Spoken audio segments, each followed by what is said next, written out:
বড় পরিবর্তন হয়েছে এবং একটা বড় পরিবর্তনের সুযোগ সৃষ্টি হয়েছে। এই সুযোগটা যদি আমরা না বুঝি তাহলে বোধহয় আমরা ব্যর্থ হলাম।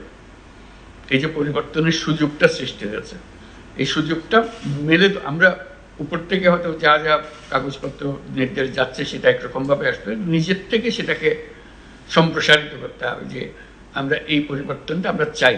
এই দেশের নাগরিক হিসেবে আমাদের একটা এই দায়িত্ব পালনে এই সুযোগটা আমরা এইভাবে ব্যবহার করতে পারি এবং সেটা আমি আমার মতো করে করব। এই কমিটমেন্টটা নিজের কাছে নিজে করা, এটা আগেও বলছি যে এটা কোনো নির্দেশের বিষয় না, এটা নিজে অনুধাবন করার বিষয় যে আমরা এই ভঙ্গিতে আমরা এটাকে প্রতিফলন করব, আমার এই দায়িত্বকে নিয়ে আসব। যেহেতু এই অভ্যুত্থান হয়েছে তার মধ্যে বহু রকমের ডিস্টারবেন্সেস সৃষ্টি হয়েছে কাজকর্মে, সেই এটার থেকে উত্তরণ করে এখন ফুল স্পিডে অগ্রসর হওয়ার জন্য আমাদেরকে অগ্রসর হওয়ার সময় এসে গেছে। যেহেতু প্রথম অর্ধেক যে সময়টা কাটালাম বছরের শেষ অর্ধ, এটা প্রায় শেষ আজকে প্রায়।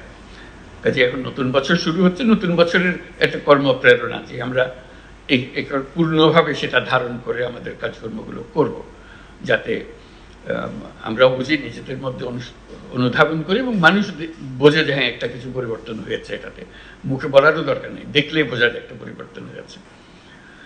মানুষ কি পরিবর্তন চায়?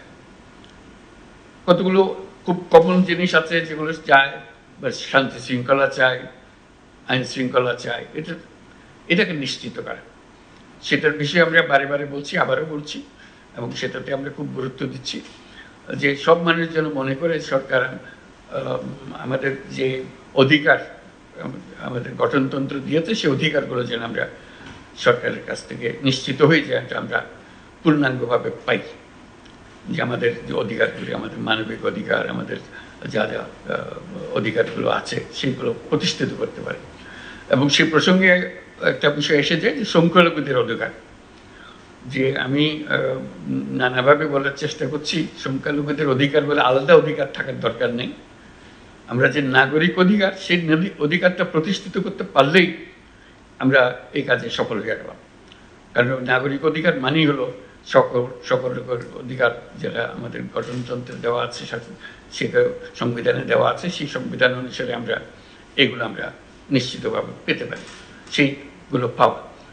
কাজে এটা একটা বড় দায়িত্ব, আমরা বারে বারে বলছি, এটা বিশেষভাবে নজর দেওয়া, যেহেতু এটা প্রথম থেকেই আমাদের কাছে এসে গেছে।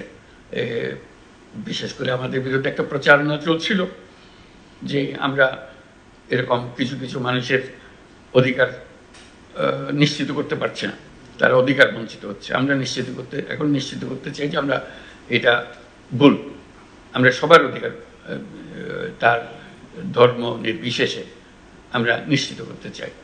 এটা আমাদের একটা অগ্রাধিকারের মতো একটা বড় জিনিস হবে, যাতে আমরা শান্তিপূর্ণভাবে এক পরিবার হিসেবে আমরা বসবাস করতে পারি। এটা যাদের এখানে এই সমস্যা আছে মনে হয়, এটাতে বিশেষভাবে মনোযোগ দেওয়া, যে এটাকে উৎপাদন করতে না পারলে জাতি হিসেবে আমরা ব্যর্থ হয়ে গেলাম, যে আমরা এক পরিবার হতে পারছি না। আমরা এক পরিবার হতে চাই, সত্যি সত্যি এক পরিবার হতে চাই। এটা শুধু বক্তৃতার কথার জন্য না, এটা সত্যিকারভাবে আমরা এক পরিবার হতে চাই। এখানে আর কোনো বিকল্প নাই আমাদের সামনে, আমরা করতেও চাই না, কোনো বিকল্প দাঁড় করাতেও চাই না, এটা আমরা নিশ্চিতভাবে করতে চাই।